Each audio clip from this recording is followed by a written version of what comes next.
는 KBS 일라디오 경제쇼 진행의 성기영 아나운서입니다.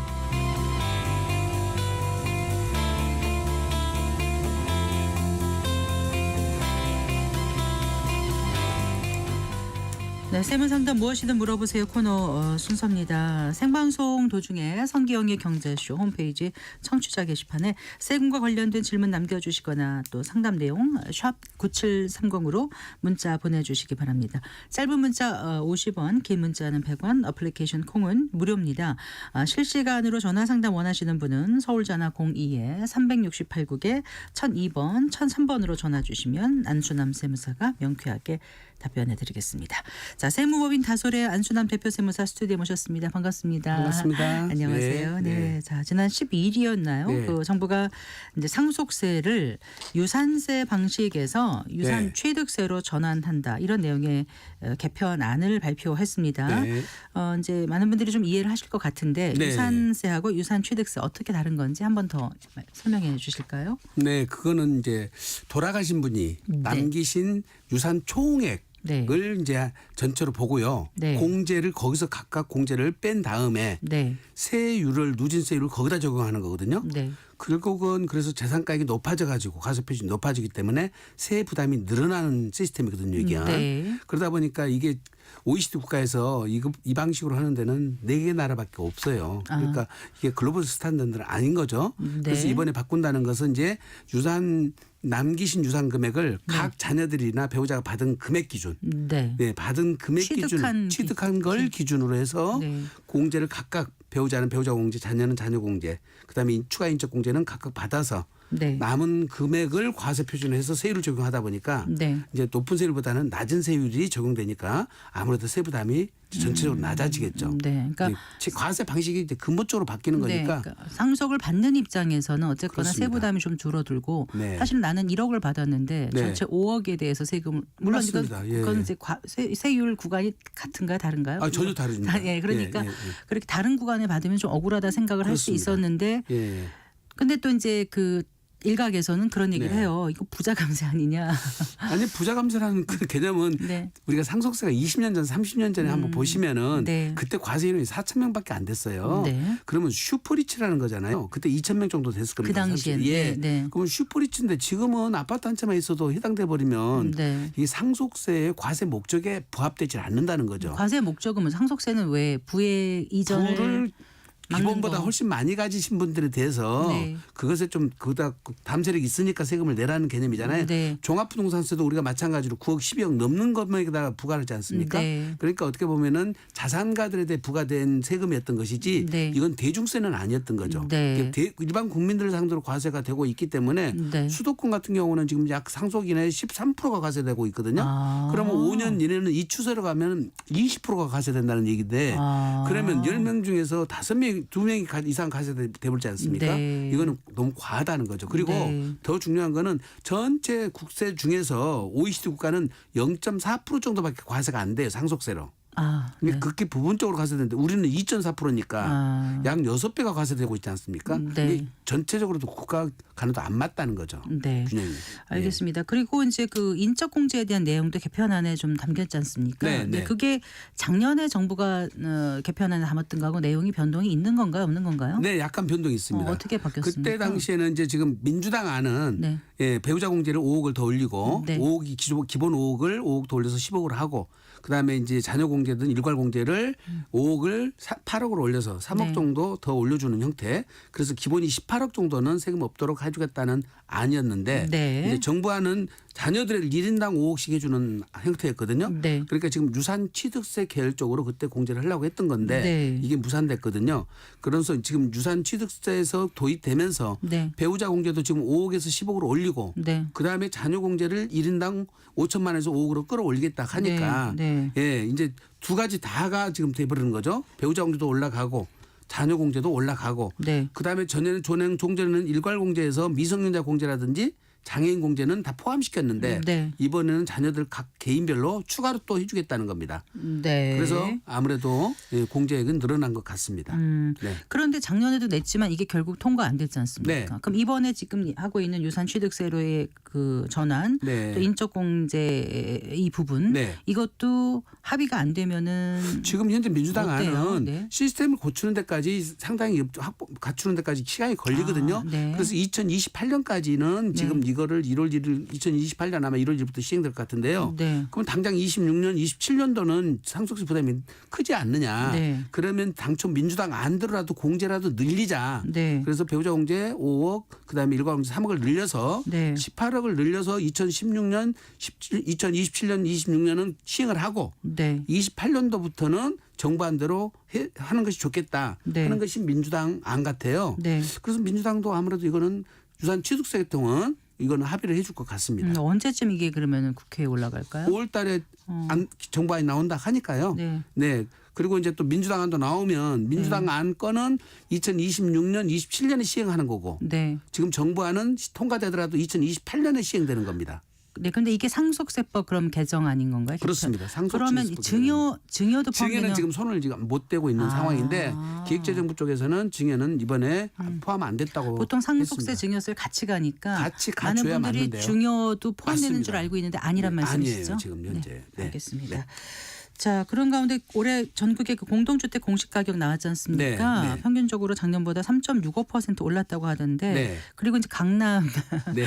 고가 아파트 밀집 지역은 또 네. 한 뭐 10% 넘게 뛰었다고 그렇습니다. 하더라고요. 예, 예. 그렇게 되면 보유세 부담이 크게 늘어나는 네. 곳이 있겠죠? 특히 세율과연이 달라져 버린 사람들은 네. 세부담이 2배까지, 예, 2배까지는 안 되지만 20% 이상, 예, 그게 인상률보다 2배까지 가까이 세부담이 늘어날 수도 있어요. 네. 많이 올랐으니 뭐 그만큼 내야 되는 거 아닌가 이렇게 생각하시는 분들도 계실 테고. 근데 수익이 없는 상태에서 보유세 내는 것은 어. 네, 상당히 큰 부담입니다. 사실은. 그렇죠. 네. 그러니까 네. 전 국민이 뭐 강남에 살고 싶다고 할 정도로 지금 과열이긴 한데 네. 그래서 이번에 이제 토지거래 허가제 제시정도 나왔습니다마는 네.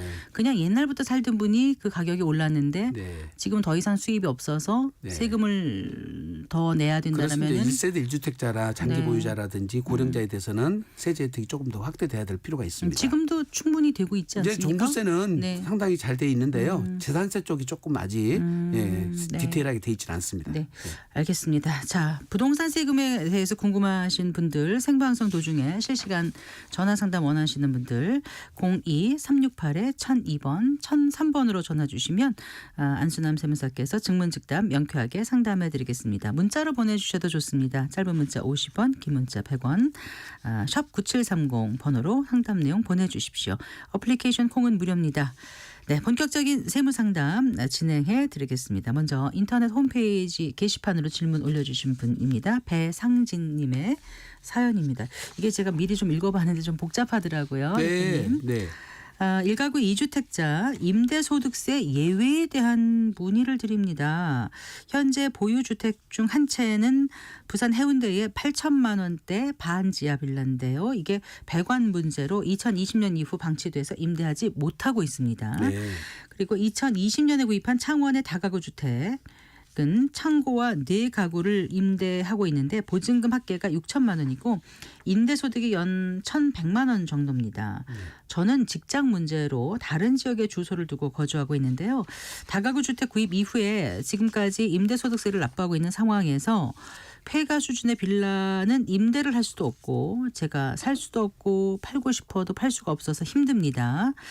자, 12억 미만의 다가구 주택 한 채만 보유하고 있다면 발생하는 그 임대소득에 대해서는 비과세인 것으로 알고 있는데요. 현재 보유한 빌라가 사실상 폐가 수준임을 세무당국에 알린다면 1주택으로 인정받아서 임대소득세를 납부하지 않을 수 있는지 궁금합니다. 이렇게 물어보셨어요. 근데 우선 폐가라는 개념은요. 네. 수리비가 신축비보다 더 들어갈 정도. 상황을 말하는 거거든요. 네. 그러니까 농가에 있는 집을 10년째 방치해놔 가지고 네. 거의 쓰러지기 직전 정도를 의미하는 것인데 네. 이렇게 공동주택의 경우에는 네. 전체적으로 외관은 번듯하잖아요. 네. 그래서 이거를 폐가로 봐줄 수 있는 법적 근거는 없고요. 그래서 이거를 빼줄 수는 없어요.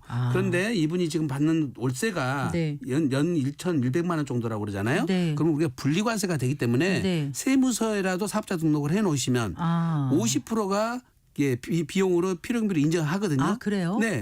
그리고 필요경비에서 또 기본 공제가 400만 원이 돼요. 그럼 거의 많이 그럼 거의 떨어지네요. 100 몇십만 원밖에 안 남았기 때문에 그리고 분리과세 세율로 15.4%를 내니까 네. 납부세액은 10만 원도 몇십만 안 돼요. 원도 안 되겠는데. 네, 네, 네. 그런데 왜 이렇게 고민을 하시죠? 그러니까 사업자 등록을 안 하셔야 하셨나? 돼요. 네, 하셔야지 혜택이 주어집니다. 안 하고 세를 주는 거는 불법은 아닌데. 불법은 아닌데 모르고 예, 안 하셨을 수 그렇습니다. 있으니까. 네, 아무래도 세제 혜택이 더 크니까 예. 세무서에만 사업자 등록을 해도 됩니다. 구청에 등록을 안 해도 네. 네. 구청에 등록까지 하면은 네. 필요경비 비율이 50%가 아니라 60% 또 올라가요. 네. 그래서 그다음에 그 미달이 근데 되죠. 구청에 그러면 등록하면 어느 이제 일정 그거는 기간 이상 여러 가지 복잡한 일이 벌어지니까 네, 네. 그건 하지 말고 세무서만 사업자 등록하세요. 네. 그러면 세부담이 훨씬 줄어들 수 있으니까 그렇게 그렇습니다. 한번 해보시는 네, 게 네. 어떨까 네. 싶습니다. 네. 다음 전화는 휴대전화 끝자리 2943 네. 번님의 사연입니다. 59세 남성입니다.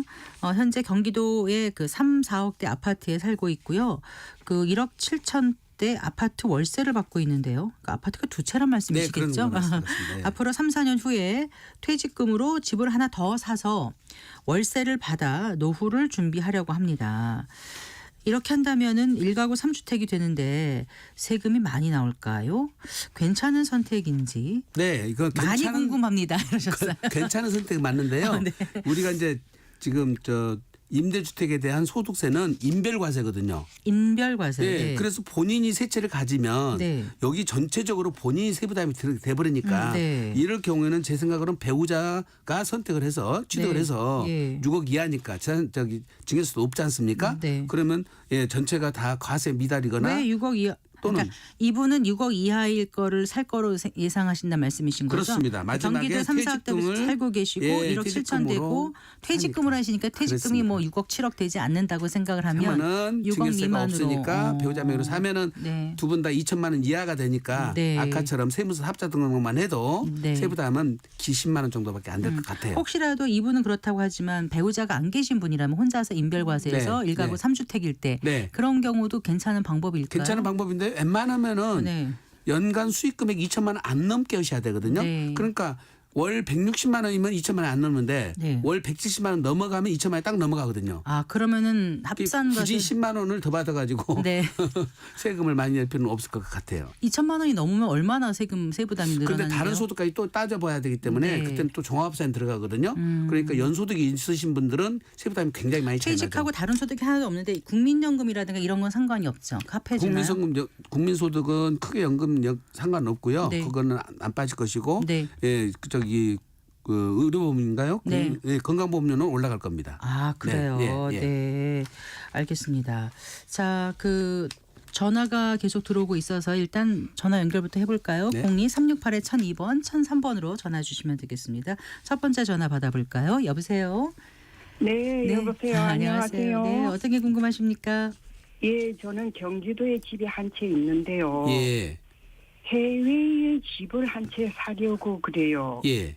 그럴 때 세금이 어떻게 되는지. 경기도의 집 한 채는 지금 시세가 얼마나 가나요? 시가가? 시가가 아마 10억은 좀 넘고 15억까지는 안 그래요? 가고요. 예. 네. 그러면 이제 또 하나 사시려는 집은 어디다 사시게요? 그건 호주예요. 해외. 호주. 예. 해외에 사시는 거는 자녀들이 있어서. 예. 네, 우리나라 주택 비과세하고 아무 상관이 없어요.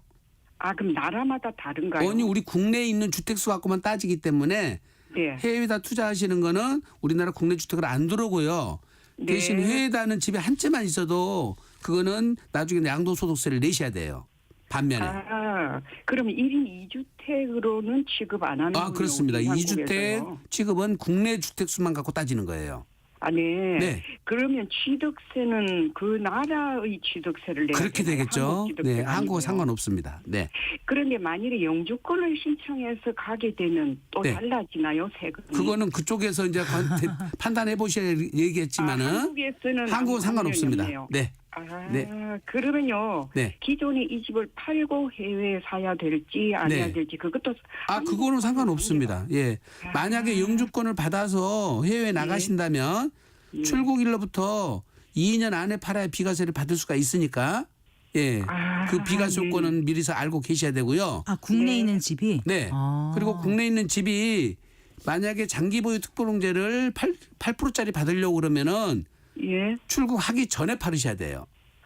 아니. 비과세는 출국하고도 2년 안에 팔아도 비과세를 해주는데 네. 8%짜리 장기 보유 특별공제를 적용해 주는 거는 출국하는 순간 비거주자가 돼서 안 해주거든요. 아니, 비교주자님 무슨 네. 말씀인지 알겠네요. 네, 네. 그 전문 세무사님하고 상담 받으셔야 돼요. 그런데요. 네. 영주권자하고 시민권자하고 똑같습니까? 영주권자면은 외국에 우리 가 있지만 세법에서는 네. 거주자냐 비거주자냐고 따지지 네. 영주권자 시민권자는 상관이 없습니다. 일단은 영주권을 가지고 해외에 나갔다는 거는 이주 허가를 받았거나 현지 왔다 갔다 하는 분은 그거는 왔다 갔다 하더라도 전체 재산을 팔고 가족이 다 나갔다면 그거는 비거주자라고 볼 가능성이 높죠. 네, 그때는 이제 비과세가 안 돼 버리거든요. 네. 네, 그러면 해외 국가는 어떤 국가든 한국에서는 네, 상관없습니다. 한국하고 상관없습니다. 그건 네. 해외 국가의 법에 따라야 되는군요. 그렇습니다. 나라마다요. 네. 네, 네. 네, 감사합니다. 네. 네. 그러니까 제가 궁금한 거는요. 네. 이제 영주권을 받았어요. 네. 근데 재산을 여기서 국내에서 2년 동안 살았지 않았던 거는 네. 비과세를 못 받는다는 말씀이세요? 당연하죠. 비과세권은 국내 내국이나 똑같고 네. 대신 비거주자한테서는 비과세를 안 해주는데 네. 다만 국내 살다가 해외로 나가시는 분들은 네, 네. 거주자였으니까 네, 네. 출국하고 2년 안에만 팔면은 봐주겠다는 거죠. 네. 그 대신 장기보유 특별공제는 네. 8%짜리 적용은 네. 그 법이 이상하게 돼가지고 출국하고 나면은 8%짜리 안 해줘요. 8%짜리가 뭐예요? 매해 장기보유 특별공제 해준다는 2%짜리가 원칙인데 네. 1세대 1주택자는 거주 보유 보유? 4% 각각 해서 8%짜리 특례를 줘요. 네, 네. 10년 거주하면 80% 해주죠. 예. 그 특례 규정은 예. 출국한 날 이후는 못 받는다 이 말이에요. 그러니까 출국 전에 다 채워서 80% 받을 수 있으면 좋지만 네. 나가시는 후부터는 안 돼 버리니까 비거주자가 돼서 그 순간부터 80% 적용은 안 돼요. 세금 걱정되시면 한 1년 더 있다 나가는 것도 고려하셔야 되나? 팔고 나가셔야 된다는 팔고 거예요. 나가셔야 네, 된다. 네, 네, 네. 알겠습니다. 다음 전화 받아보겠습니다. 여보세요. 네, 여보세요. 네, 어떤 게 궁금하신가요? 네, 1가구 2주택 양도소득세 문의드리려고 전화드렸습니다. 예. 2013년 5월 대구 달서구 38평 신규 아파트를 입주했습니다. 예. 그리고 2014년 10월 그 예. 공공면 공공리 그 시골 주택 있죠. 99제곱미터 이하. 예. 그걸 저희 상속을 받았어요. 제가 예. 앞으로. 예. 네. 그리고 25년 2월에 예. 대구 달서구에 있는 아파트를 또 신규 입주를 했어요. 예. 그러면 그 3년 내 기존 주택 3년 내 매도 시 양도소득세가 비과세되지 않습니까? 네, 네. 근데 주소를 지금 어머님 계시는 주소로 같이 되어 있습니다. 제 네. 주소가. 네. 그러면 비과세가 되나요, 이게? 중요한 거는 주민등록 서로 가 있다 하더라도 사실상 어머니하고 달리 살았다는 것을 입증할 수가 있으면 세대를 각각 달리 보는 거고요. 입증이 불분명하면 지금이라도 주민등록을 옮기셔서 실제 거주지로 옮겨 놓으셔야 되고요. 그러면 지금 현재 동시에 상속주택하고 일시적 1세대 주택 두 가지는 동시 적용이 가능하거든요. 그러면 네. 비과세는 가능합니다. 그러면 세무사님 네. 여쭤볼게요. 2013년 10월 달에 부친이 돌아가시면서 그 주택을 상속받았잖아요. 시골 주택. 네, 네, 네. 그 당시에 주소지는 상관없나요? 제 주소? 동일 세대로 들어가면은 안 되기 때문에 그때 네. 주소 같이 안 돼 있었어요. 아버지랑 같이 안 돼 있었다는 거잖아요. 네. 대신 어머니와 같이 있어서 어머니가 또 다른 주택을 갖고 계시면 네. 안 계세요. 어머니 다른 주택은 없어요? 예, 그게 제가 상속받은 주택에 지금 시골에 어머님하고 제 주소가 같이 돼 있는 거예요. 지금 리단이. 현재는 지금은 니에 어머님하고 같이 돼 있다 이 말이죠. 제 지금 주소가. 실제 사시는 곳은 어디세요? 내가 거기죠. 사는 데도 저 시골이죠. 그러면 아버지 자꾸 돌아가셨을 때는 어디 살고 계셨어요? 그때는 제가 대구에 있었습니다. 중요한 거는 아버지 돌아가셨을 때 동일 예. 세대가 아니면 상관이 없습니다. 지금 같이 사시는 건 상관없어요. 아, 그렇죠. 네네. 어머니가 주택이 아, 예. 없잖아요. 예, 없어요. 네네. 그거는 상관없습니다. 네. 네네 감사합니다. 네. 그러니까 어머니 주택을 안 갖고 계시니까 상관이 없고 그렇습니다. 지금 혹시라도 걱정이 돼서 주민등록을 거주하는 곳으로 아니 옮기시 어머니가 굳이 안 하셔도 되네요. 왜냐 상관없어요. 주택이 없으시니까. 네네네. 예, 기본적인 그 말입니다. 전제가 네. 네, 알겠습니다. 네. 예, 이번에는 또 인터넷 홈페이지 게시판으로 문의 주신 분의 사연 소개해드리겠습니다.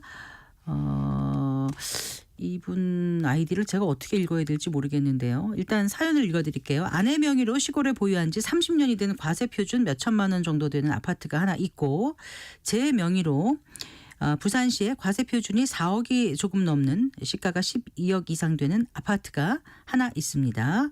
최근 부산시 소재 아파트는 임대 계약을 해서 보증금 150만 원에 1,500만 원인가요? 네. 월세 170만 원의 월세를 놨습니다.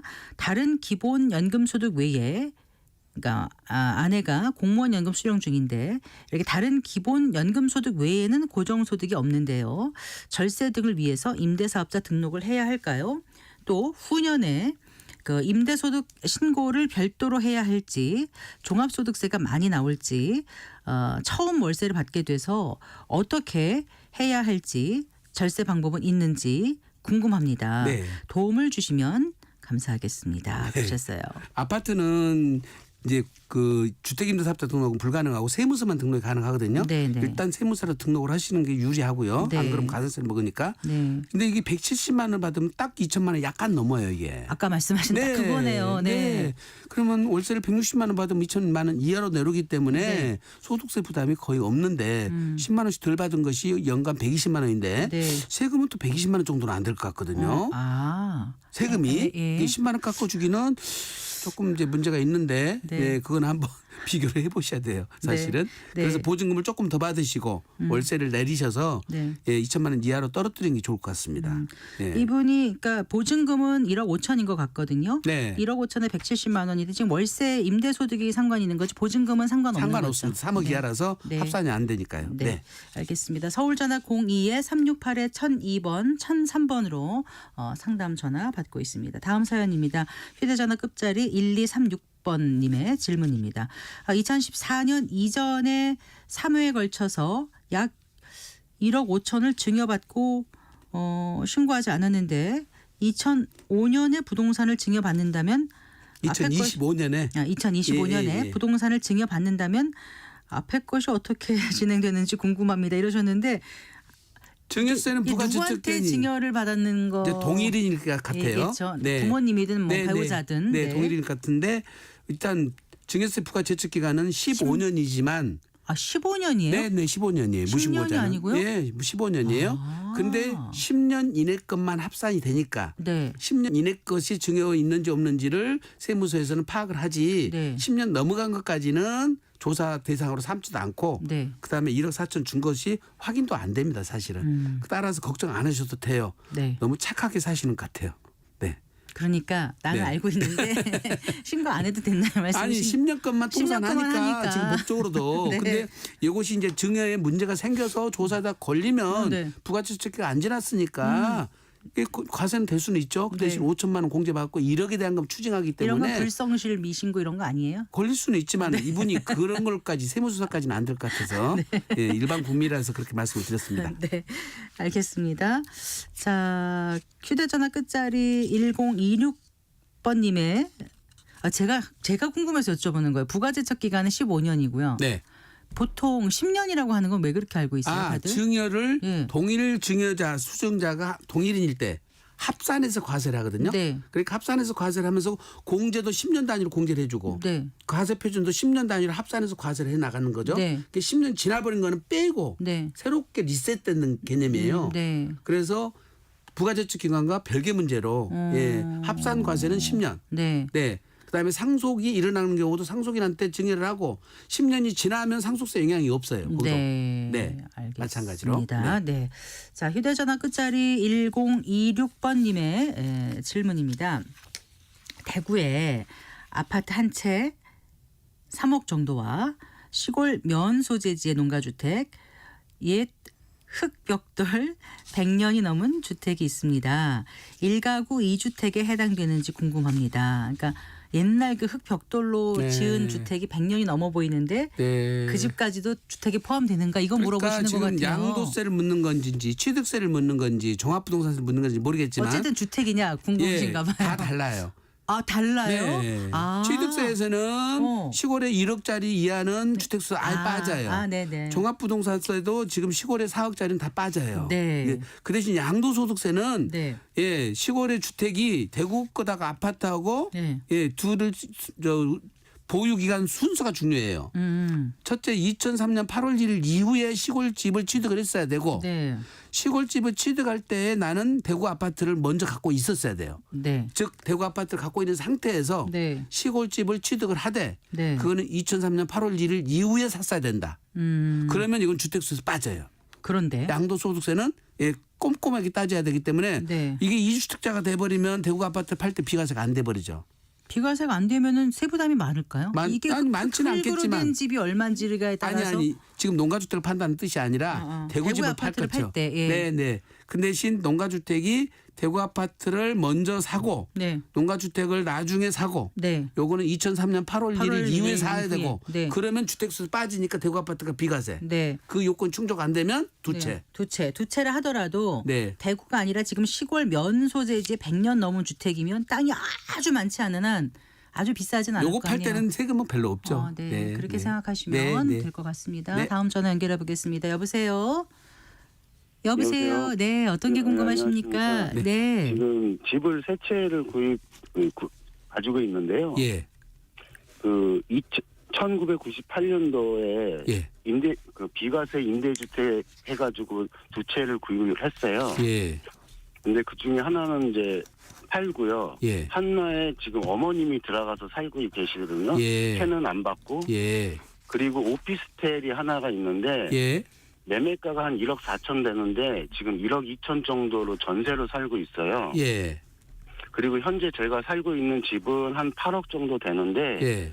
이걸 구매를 한 8년 전에 4억 한 5천에 구매를 했고 예. 지금 현재 한 8억에서 7억 9천 정도 한다고 하더라고요. 예. 근데 이걸 지금 팔으려고 생각을 하고 있는데 네. 양도세가 뭐 1억 이상 나온다고 얘기를 해서 네. 어떻게 된 건지 좀 알고 싶어서 전화드렸습니다. 지금 이제 뭐 정확한 봐야 되겠지만 98년도에 구입을 하셨으면은 네.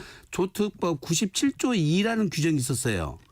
예. 그때 당시에 2001년도 12월 30일 이전에 두 채를 사서 임대를 준 주택에 대해서는 주택수에서 제외하게 돼 있었거든요.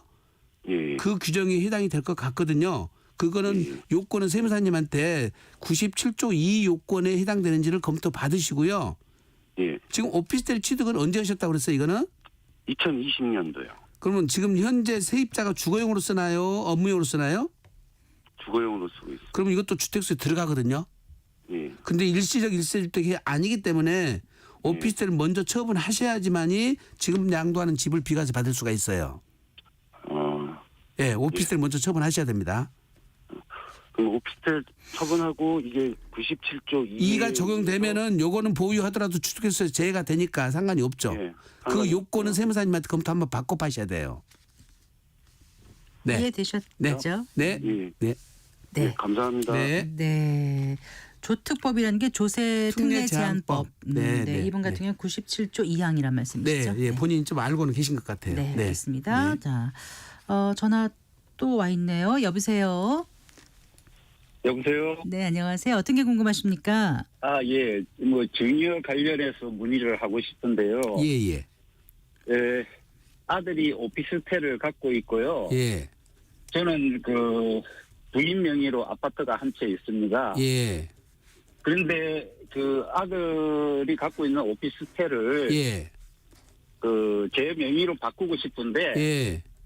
정여를 할 적에 예. 자식이 부모한테 정여할 때도 공제가 있는지 똑같아요. 5천만 원 공제 받을 수 있어요. 네. 그 10년 안에 5천만 원요. 그렇습니다. 10년간. 10년간 5천만 원. 네. 그렇고 네. 혹시 이게 그 뭐 매매를 했을 경우에는 네. 부모 자식 간에 네. 어떤 절차가 필요한가요? 대금 수수 관계가 입증돼야 되니까 예, 계좌로 자금을 보내주셔야 되고요. 예. 시가대로 거래를 하셔야 되고요. 아, 시가대로. 두 가지만 요건 충족하시면 됩니다. 아, 예, 예. 그리고 네. 그러면은 제가 네. 혹시 그걸 정여나 매매에 의해서 제가 소유를 할 적에는 네. 1가구 2주택이 되나요? 양도소득세에서는 오피스텔이 주거용으로 사용되면은 예. 주택수에 들어갑니다. 아, 그 대신 취득세에서는 그냥 예. 업무용으로 내가 재산세를 내면 네. 주택수에 안 들어가요. 아, 네. 근데 이게 지금 분양받을 때는 업무용으로 분양을 받았는데 네. 지금은 이게 그 전세를 주고 있는데 네. 입주자가 어떻게 하고 있는지를 모르거든요. 현장을 가보셔야 돼요. 아, 그렇습니까? 네, 네, 네. 아, 그러면 어떻게 거주를 하고 있는지 거주를 뭐 계속 하고 사무실로 쓰고 쓰면은 있는지. 네 주택수로 들어가 보니까 예. 내 주택의 양도에 때 영향을 받아버리세요. 네. 아, 그렇구나. 네. 예, 예. 알겠습니다. 네. 감사합니다. 네, 감사합니다. 네, 세무상담 해드리고 있습니다. 서울전화 02-368국에 1002번, 1003번으로 전화 주시면 됩니다. 네, 전화 한 통 더 연결해 볼까요? 안녕하십니까? 여보세요? 네, 안녕하세요. 말씀해 주세요. 예. 네, 말씀해 보세요. 예, 제가 90년대 초반에 강남에 아파트를 하나 구입을 해가지고 살다가요. 예, 2000년도에 저기 리모델링 해가지고 예, 그 지금 전세를 주고 있거든요. 그런데 예. 제가 1가구 2주택이에요. 예, 근데 제가 지금 용인에 살고 있는데 와이프 앞으로 집이 하나 있거든요. 예. 제가 세금 내는 게 어려워서 예. 그 강남에 있는 집을 먼저 팔게 되면 종부세가 세금이 얼마 나오나 해서 뭐 양도세. 알아보려고. 양도소득세가요? 예. 지금 계산이 안 될 텐데 지금 얼마에 매매하시려고요? 지금 뭐 한 3억 대죠. 22, 3억 되고 용인의 집은 언제 사셨어요? 그것도 90년대 후반에 사가지고. 그런데 용인은 집은 해봐야 10억 미만이잖아요. 그렇죠. 그러면 용인집을 보유한 상태에서 강남집을 팔아버리면 비과세가 안 되기 때문에 예. 세금이 거의 20% 가까이 나오거든요. 예. 그러면 4, 5억 나올 거라고요. 4, 5억. 이분이 취득가가 얼마라고 말씀은 안 하셨죠? 말라도 대충 90년 초였기 때문에 네. 이게 보나마나 뭐 지금 10배는 올랐거든요. 네, 네. 근데 용인 거는 10배 정도 올랐죠. 그러니까 되게 20% 가까이 나온다니까. 네, 그러면 4, 용인 5억이 거는 나오겠네요. 양도세 봐 2, 3억, 1, 2억밖에 안 나오는데 용인 것을 네. 먼저 처분한 다음에 강남 네. 거를 비과세 받으셔야 돼요. 순서를. 그 강남 거, 용인 거 팔게 되면 그거는 세금이 얼마 나오나요, 그러면? 그거는 한 1, 2억밖에 안 돼요. 2억이 안 될 거예요. 네. 예. 네. 그래서 먼저 그것부터 정리하셔야 돼요. 꼭 용인에 사셔야 되는 게 아니면 용인 거부터 파시고. 용인에 지금 살고 있어요. 아니. 네, 일단 이해는 되셨죠, 선생님? 네. 네. 네. 네. 네, 고맙습니다. 네. 자, 이제 휴대전화 끝자리 7337번님의 질문 소개해드리겠습니다. 작년에 퇴직하고 광역시에 900평 정도의 올해부터 경영체 등록 후 벼농사를 짓고 있습니다. 연소득이 금융소득과 퇴직연금, 개인연금, 국민연금 합쳐서 3,700만 원이 넘는데요. 3,700 넘으면 직불금 수령을 못 받는다고 들었습니다. 만약 제가 직불금을 못 받고 농사를 지어도 농지 팔 때 양도세 관련 세금 감면 받을 수 있는지 궁금합니다. 이렇게 보내주셨거든요. 직불금하고 네. 양도세 감면하고는 별개예요. 그래요? 네, 이게 직불금은 모든 소득이 아마 포함될 텐데 네네. 양도소득에서는 사업소득하고 근래소득하고만 따져요. 사업소득하고 근로소득 3,700만 아니면 네. 자기가 감면은 가능합니다. 네, 직접 네. 지으셨으니까 네, 자동 네. 감면 가능하다. 네, 가능합니다. 알겠습니다. 예. 자, 휴대전화 끝자리 1292번님의 질문입니다. 재개발로 단독 한 채가 아파트 두 채로 되었는데 부부 공동 명의로 신고하는 게 좋을지 저와 아내 따로따로 명의를 신고하면 좋을지 나중에 혹시 양도세가 절약되는지 궁금합니다. 근데 이거는 또 한 분이 두 채를 다 하고 있으면 종부세가 우선 부담이 될 거예요. 그렇겠네요. 네, 그래서 작은 거를 분리시켜서 한 분이 갖고 큰 거를 또 한 분이 갖고 그래서 각각 한 채씩 갖는 것이 가장 세율이 유리해요. 그렇게 이름을 갖다가 나눌 때는 네. 그럴 땐 증여세가 없는 건가요? 아니죠. 그러면? 6억까지는 증여세가 없고 네. 6억 초과되는 것은 물리테니까요. 네. 준공 떨어지기 전에 증여를 했은 것이 가장 유리해요. 네. 재개발 재건축 중이라면 네. 아마 관리처분 계획은 떨어진 것 같고요. 근데 재개발로 두 채가 되었는데 하니까 이미 된 건가 싶어서 전 여쭤봤어요. 원 플러스 원 입주권 두 개를 받았다는 뜻이에요. 네, 알겠습니다. 네. 예, 이제 시간이 한 2분 정도 남아서 네. 전화 한 통을 바로 받아봐요. 여보세요. 네, 네, 여보세요? 빨리 좀 말씀해 주실까요? 네. 제가 2016년도에 네. 빌라를 구매했고요. 예. 그 다음에 2016년 5월에 빌라를 구매하고 예. 2016년 6월에 예. 아버지가 돌아가셔서 예. 지분 상속을 받았거든요. 예. 주택을. 예. 근데 2016년 빌라 구매한 게 아파트가 만들어졌고 예. 이제 팔려고 하는데 예. 양도세를 무는 건지 그걸 팔았을 때. 아버지가 상속받은 주택, 아버지가 그때 남기실 때 주택을 한 채만 남겼나요? 예, 상속받은 그렇죠. 아버지가 한 채 있었고 같이 사는 거였거든요. 그때는. 그때 당시에 같이 살았어요. 예, 예. 그러면 네, 독립적으로 경제 생활은 하고 네. 다 됐는데 예. 세대 분리는 하지 않았었거든요. 동일 세대로 상속을 받으셨으면 예, 예. 그때 당시에 따로따로 사시면서 집 한 채씩 갖고 있다가 합가했으면 몰라도 예, 예. 예, 아버지고 살다가 지금 상속을 각자 지금 받으셨기 때문에 예. 그럼 합가는 언제 하셨나요? 합가요? 네. 아, 계속 그냥 적을 두되 지방에서 생활했거든요. 아. 주소는 같이 하되. 조금 더 그래서 예, 제가 증명은 할 수 있는데 확실하게. 그거는 객관적으로 입증을 예. 하셔야 되기 때문에 세무사님한테 예. 상담을 받아봐야 되겠지만은 예, 예. 같은 집에 살면서 상속을 받으면 특혜를 못 받아요. 예. 원칙적으로. 근데 예. 그것이 다르게 살았다는 것은 입증해서 입증을 예. 해야만 가능합니다. 세무사님한테 상담 받고 예 하셔야 될 것 근데 같아요. 만약 입증하더라도 무조건 양도세는 물게 돼 있나요? 아니요, 비과세 입증되면 때문에. 가능해요, 비과세가. 아, 그래. 네. 먼저 취득한 주택은. 그렇습니다. 네. 네. 아, 예, 알겠습니다. 네. 네, 여기서 마무리해야 될 것 같습니다. 오늘도 장시간 수고 많으셨습니다. 네. 고맙습니다. 네, 감사합니다. 네, 세무법인 다솔의 안순환 대표 세무사와 함께 했습니다. 세무상담 한 달에 한 번꼴로 보내드리는 거 알고 계시죠? 안순환 세무사와 함께하는 세무상담 코너는 4월 26일 수요일에 여러분을 다시 찾아뵙겠습니다. 자, 마칠 시간입니다. 성기영의 경제쇼 오늘 순서 여기까지입니다. 아나운서 성기영이었습니다. 고맙습니다.